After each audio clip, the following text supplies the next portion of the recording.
Hello, I'm Tom Wilkinson, and welcome to the Thinking in English podcast, a podcast for intermediate to advanced level learners of English.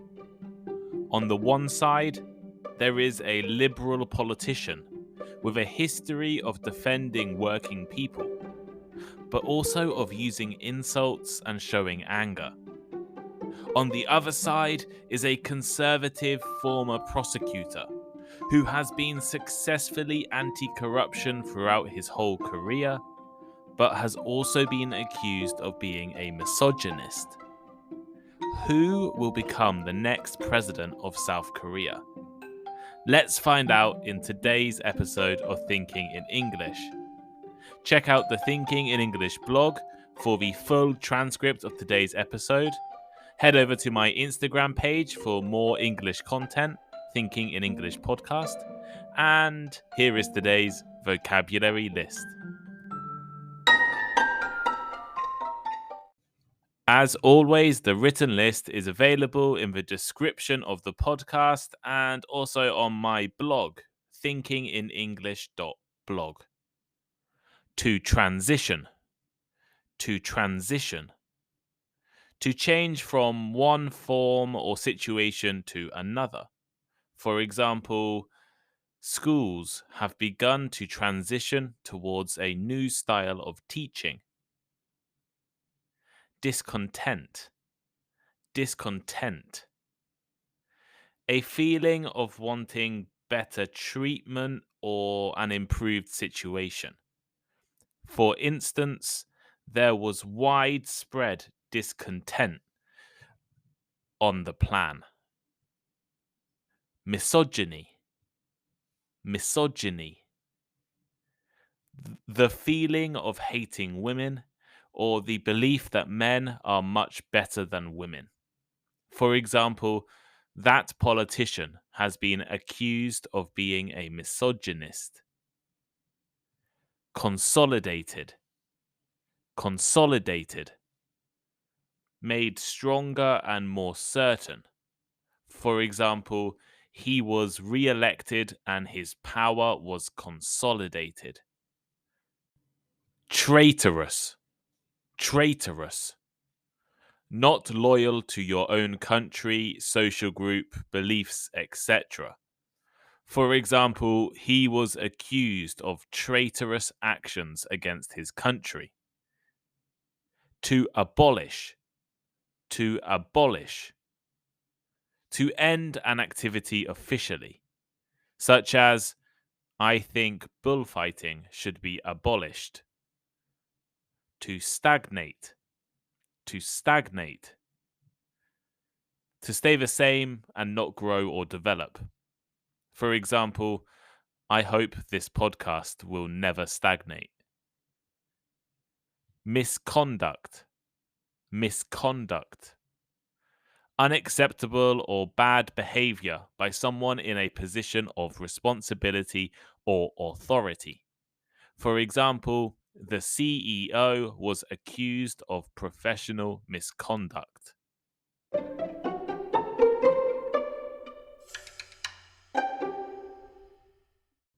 On Wednesday, the 9th of March, or today, if you're listening to this the day I released the episode, South Korea will elect their next president.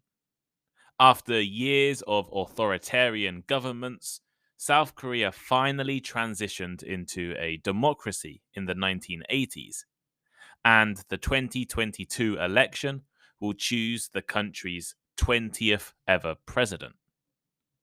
This year, the race for the presidency is particularly close. The two leading candidates, Lee Jae-myung and Yoon Suk-yeol, are very different politically, and it is unlikely we will see a clear winner until the early hours of tomorrow morning. Moreover, South Korea is experiencing widespread discontent. Discontent about job opportunities, the growing age divide, misogyny, housing crises, North Korea, and COVID-19.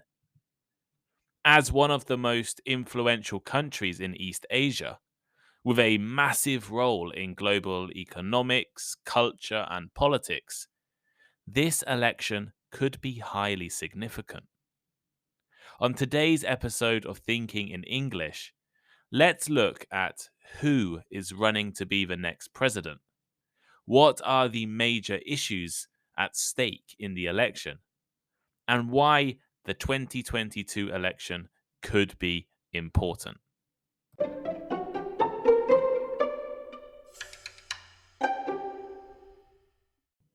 Although South Korea became democratic in the 1980s, the country has struggled with the legacy of the post war authoritarian government. Actually, it was probably not until 2002 at the latest that South Korea could be considered a consolidated democracy. In particular, the country has a reputation for political corruption and imprisoned former presidents. For example, and I'm going to apologize for my pronunciation of these Korean names. I don't speak Korean. In the future, I'd like to, but yeah, I'm sorry if I say all these words wrong. For example, Chen Du-hwan was sentenced to life in prison for his role in a massacre. Ro Tai-woo was also jailed for the same crimes, and Ro Mu-hyun was impeached, although not removed from office. And more recent presidents have also faced similar fates.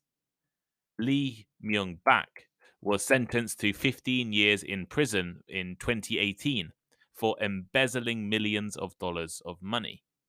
His successor, Park Geun-hye, was already serving a 25-year sentence in prison for corruption. Considering South Korea is supposed to be a democracy, this is quite concerning. Corruption and public anger are common in all countries. You can check out my episode on Boris Johnson a few months ago to see my anger at, I guess, kind of corruption in the UK. But South Korea is also struggling with widespread undemocratic attitudes. Since the late 1980s, South Korean political power has regularly shifted between the two main political groups. I say groups because South Korean political parties change their names all the time. But the policies and the ideologies have largely stayed consistent and the same. South Korea is divided between the progressives and the conservatives. The current president, Moon Jae-in, is from the progressive group, but he is not allowed to run for presidency again. South Korean presidents are only allowed to serve a single, so one, 5-year term. The result of this election could depend on how people view Moon's successes and failures. His big ambition was more peace with North Korea. And along with Donald Trump, he actually organized historic meetings between the two Koreas for the first time in years. However, these meetings did not lead to any real success. Although there are 14 candidates running for election in South Korea now, the two main candidates are Lee Jae-myung from the Progressive Democratic Party and Yoon Suk-yeol for the Conservative People Power Party. Unusually, neither of these candidates have experience in the country's National Assembly, so South Korea's parliament or Congress, and both have struggled to attract any female support at all. So, who are these two men? Lee Jae-myung is a 57-year-old former human rights lawyer.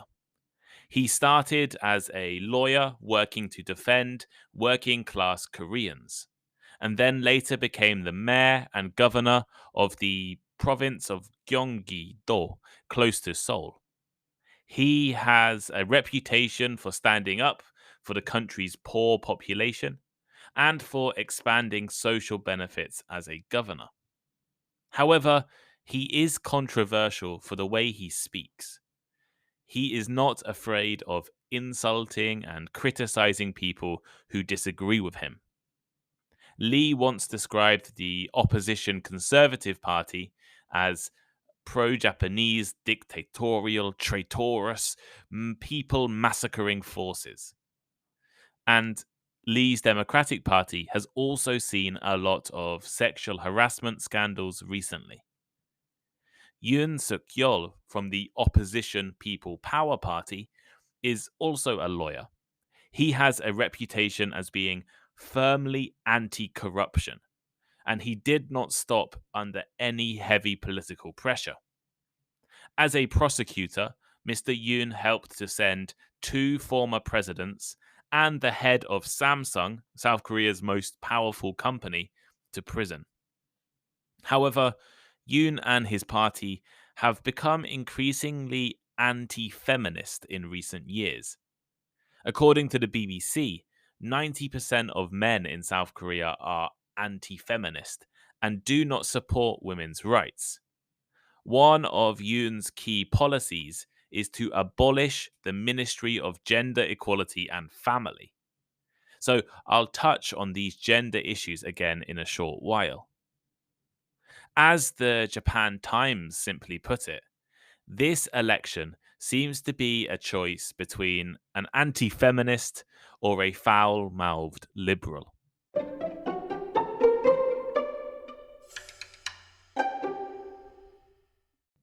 Elections are always impacted by a wide variety of different issues. So, which issues are the most important in South Korea today?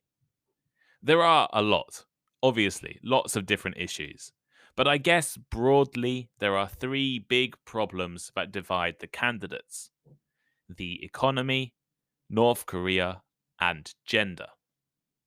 First, South Korea is struggling with some economic issues, like all countries do.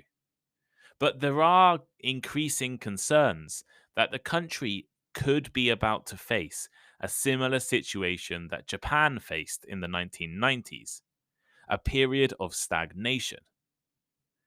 Korea also struggles with inequality and a lack of social mobility. Think about 2 of the most popular Korean movies or TV shows, Parasite and Squid Games. Both of these are comments on the inequality and social problems facing everyday Koreans. One major issue is the lack of houses, especially affordable houses for young Koreans. Both of the candidates have promised millions of new homes if elected, but they have widely different ways of achieving this. Lee, from the Progressive Party, has suggested a strong government approach: more welfare, universal basic income, government investment, and government regulation. On the other side, Yoon advocates for private industry, private investment, and market led solutions. Second, North Korea is always an issue in South Korean politics. In the last few weeks, the North has tested missiles and apparently started construction again at nuclear sites. What to do about North Korea also divides the candidates. Lee wants to continue the approach of outgoing President Moon: diplomacy, meetings, talking, and eventually trying to build peace. Yoon is tougher and more aggressive. He wants sanctions on North Korea and more military collaboration with the United States. And third, as I already briefly mentioned, gender is a major issue in South Korea. South Korea has one of the worst gender equality ratings in the world, especially among rich countries. The average monthly wage of a woman in South Korea is 33% less than that of a man. And women only make up 5% of businesses' boards in the country. However, South Korean men have become increasingly anti feminist and against any kind of policy or action to address inequality or discrimination. One thing men are angry about is the requirement for all men to serve in the military for 18 months before the age of 30, and then the economic stress on them after they graduate college.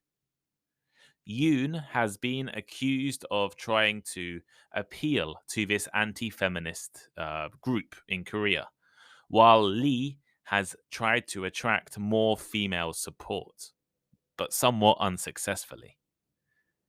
Finally, although these policies and issues are important, many of the debates and discussions during the election have been more personal and argumentative. Rather than discussing who has the best solution to the housing crisis or North Korea, the two candidates have spent a lot of time accusing each other of moral and legal misconduct.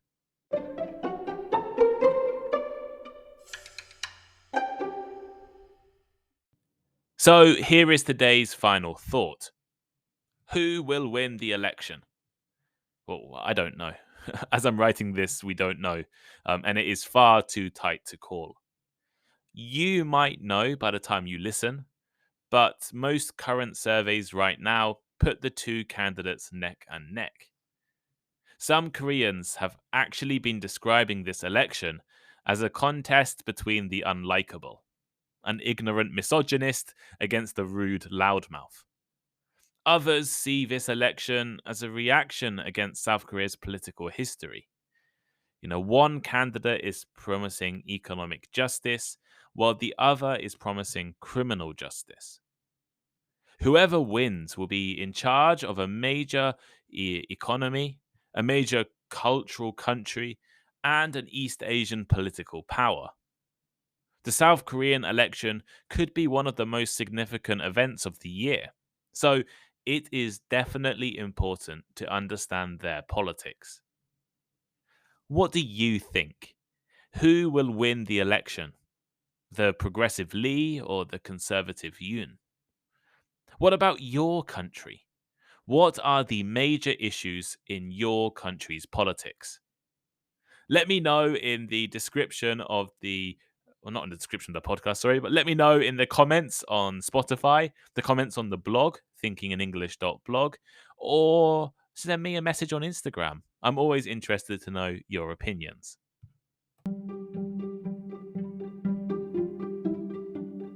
Thank you for listening to today's episode. I really appreciate every single person who takes the time to listen to my podcast. Make sure you head over to the blog, thinkinginenglish.blog, so you can read the whole transcript of today's episode and look at some of the other content I upload onto the blog. You can also check out my Instagram page. I post very regularly, and if you want to message me, I always reply to people on Instagram. Please leave a rating and a review on Apple Podcasts. Leave a rating on Spotify. You can do that now, and I'm trying to get to 150 ratings by the end of February. Please recommend to all of your friends and maybe share on social media. And why not go back and listen to a few of the old episodes? It's one of the best ways to support the podcast. You can also donate on the Thinking in English blog by going to the support page. And yeah, have a great day, and I'll see you next time.